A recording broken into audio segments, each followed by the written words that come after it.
اللهم ربنا وإلهنا ومولانا صل على سيدنا محمد نبينا وسلم. بسم الله الرحمن الرحيم. اللهم صل وسلم وبارك على سيدنا محمد وعلى أهله وأصحابه أجمعين. ازيكم حبايب رانيا؟ يا رب تكونوا كلكم بخير. النهارده بقى هنبتدي اول اكلات من اكلات العيد الاضحى. عيد الاضحى المبارك، كل سنه وانتم طيبين كلكم جميعا، وامه الاسلاميه والامه الاسلاميه جميعا، اللهم امين يا رب. النهارده بقى احلى واجمل والذ ممبار هتاكليه. اعملي بنفس التكات وبنفس التتبيله، وقولي لي ايه رايك في الممبار ده. وكل اللي هياكله من ايدك هيقول لك لازم تقولي لي انت عملتيه ازاي. النهارده هنعمله ايه؟ شايفين طبعا انتوا اللي حصل دلوقتي، يعني انا كويس قوي قوي ان انا عارفه اصلا اصوره. تمام. النهارده هنعمل الممبار البوبوس او ايه اللي هو الكور عشان الاطفال حبايب قلبي، وهنعمل الممبار العادي. يلا بينا مع بعض كده نبتدي الاول غسيل الممبار. انا بجيبه الاول وببتدي اقصه. طبعا انا دايما اللي متابع رانيا عارف ان هي بتحب تعمله بالطول بتاعه، بس النهارده احنا هنقصه، بس مش هنقصه قوي برضو، فاهميني؟ شايفين قد ايه هنقصه؟ بس طويل برضو مش قصير. وهبتدي اقلبه تحت الحنفيه بالميه، تكون بس اهم حاجه تكون الميه شديده معاكي. بعد ما اقلبه زي ما انتم شايفين كده، تعالوا بقى نجرب بقى الكبه بتاعتنا ونحط ايه فيه، ونجيب القطعه اللي بيقولوا عليها بتغسل الممبار ونجرب. بس نصيحه ما تعمليش زي ما انا عملت كده، انا كترت الممبار. حط شويه صغيرين يعني 2 3 كده، او يعني ما تحطش ايه كميه كبيره، وشويه ملح وشويه خل واضربي. طبعا لان لو عملتي زي كده حطيتي كميه كبيره، اديكي شايفه ايه اللي حصل، الدنيا طبعا قامت ما عادتش. وبعد كده باخد الكميه، انا هشوف انا طريقتي ولا لا، لان انا برضو ما بتاكدش لا بطريقتي، هي دي طريقتي اللي انتوا شايفينها. لازم افرد الممبار كده قدامي وبالسكينه وايه افضل اكحت. مش هقول لك ان هو ما طلعش، لا طلع طبعا. بعد اللي انا اخدته من الكبه طلع برضو معايا، بس الحقيقه ما طلعش كتير، يعني برضو ما كانتش مش وحشه. بس انا بصراحه ربنا بحب اتاكد بنفسي. شايفين؟ لازم اعيد تاني برضو عليه عشان اتاكد بنفسي ان هو بقى زي الشمع زي ما انتم شايفين معايا كده، وانا بخليه بالمنظر ده. ولازم يبقى معاكي كده والميه نظيفه بالشكل ده. هنحط بقى ملح ونعصر ليمون، ونحط الليمون بالقشر بتاعه، يعني عصري الليمون وسيب القشر بتاعه موجود زي ما هو، ونقعيه وسيبيه على جنب. عندك معلقه جنزبيل يا سلام عشان تضيع اي زفاره موجوده في الممبار بتاعنا. كتري بقى الليمون زي ما انت عايزه وبس. وشايفين شمع بقى زي الشمع. دي احلى طريقه انا بغسل بيها، وصدقيني عايزه يعني تعمليه زي ما انا عملته كده براحتك، عايزه بالكبه برضو براحتك، بس عيدي برضو عليها ايه في السريع. يلا بينا بقى نعمل الخلطه بتاعتنا. الرز، ودايما انا عندي التخديعه او الصلصه بتاعت المحشي اللي انا ببقى مجهزاها في الفريزر عندي. بقلب الرز بالصلصه، وبنجيب كميه من الخضره المشكله. بس انا بحب احط بصراحه الكزبره والشبت اكتر، يعني ممكن احط بقدونس بس حاجه واحده بس، حزمه واحده بس. وبنزل بالملح بقى. طبعا الصلصه انا عندي بخزنها، بس بخزنها من غير توابل، مش اكتر من ملح وفلفل، لان لما باجي استعمل او ما باجي استعملها للمحشي بحط كله فريش، يبقى ايه البهارات العطريه تبقى موجوده عشان تحسي بيها وانت بتاكلي. تمام. وابتدي اقلب زي ما انت شايفه كده. طبعا انا عامله هنا بسم الله ما شاء الله الممبار اللي انت شفتوه ده، انا عامله يعني ممكن حوالي نقول 2 كيلو ونص من الممبار زي ما انت شايفه.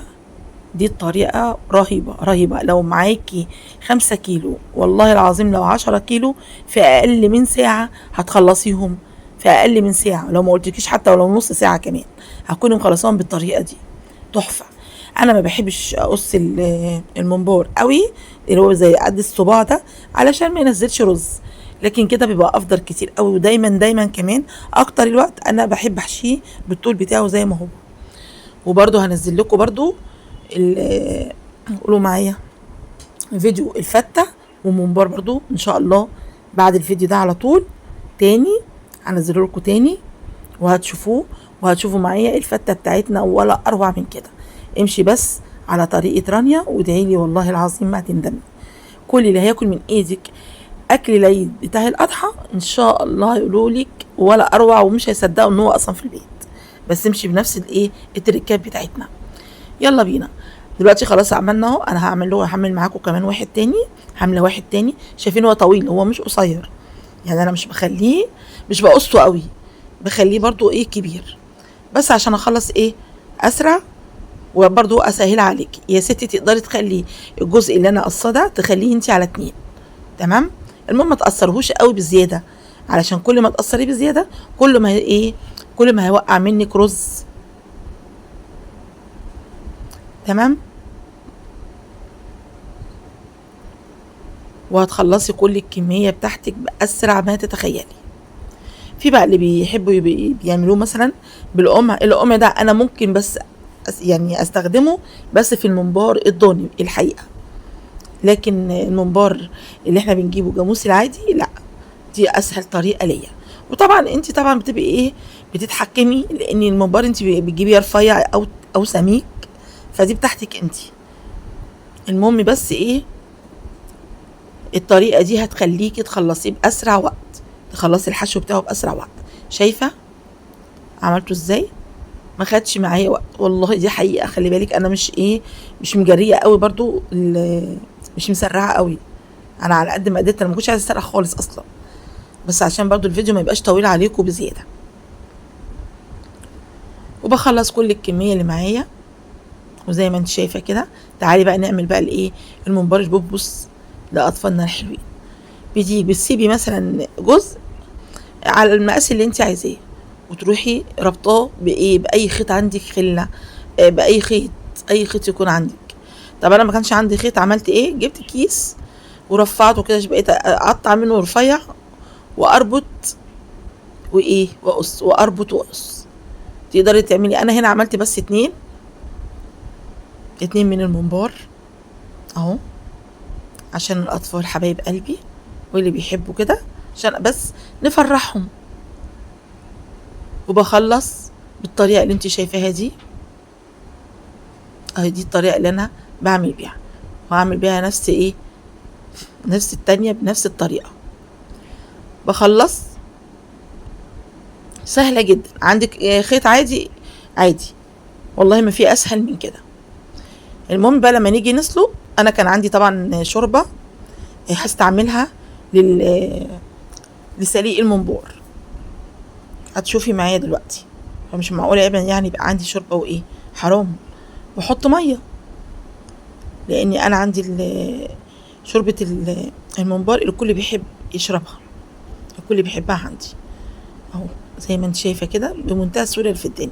ادي الشوربه هنا كنت انا حطيت فيها ليمونه قطعتها نصين، وطماطميه قطعتها، ويا سلام بقى لو عندك كرفس بقى 100. وانا كان عندي عود كرفس بس ما كانش كبير بصراحه، حطيته، وبصلايه ولورا وحبهان. طبعا بقى بصي عطريها زي ما انت عايزه بقى الشوربه دي، لان الشوربه دي بتبقى تحفه ولذيذه جدا جدا جدا. بس والله عايزه اقول لكم في ناس كتير بتقول لي يا رنا بتبقى تقيله. انا بعمل باخد الوش، يعني الجزء اللي فيه سمنه او فيه دهون بزياده، وبغرف من تحت، بقدم من تحت بتبقى افضل عشان ما تبقاش تقيله برضو بزياده. وبنزل انا هنا الصراحه كان عندي كميه كبيره، فانا سلقتها على مرتين. سلقت الممبار بتاعي كان على مرتين، ما عرفتش احطه مره واحده. او شايفين بقى السمنه ظهرت قد ايه، شايفين بقى البطبوس بتاعنا بقى، شايفين بقى الممبار التحفه بتاعنا، ولا اجمل من كده. شايفين ولا ألذ ولا أطعم من الممبار اللي احنا عملناه النهارده. يلا فرحي ولادك في العيد واعملوا لهم البوبوس، خليهم يفرحوا بيه. والف هنا وشفا حبايب قلبي، وكل سنه وانتم كلكم دايما طيبين وبخير وبصحه وسعاده. مع السلامه.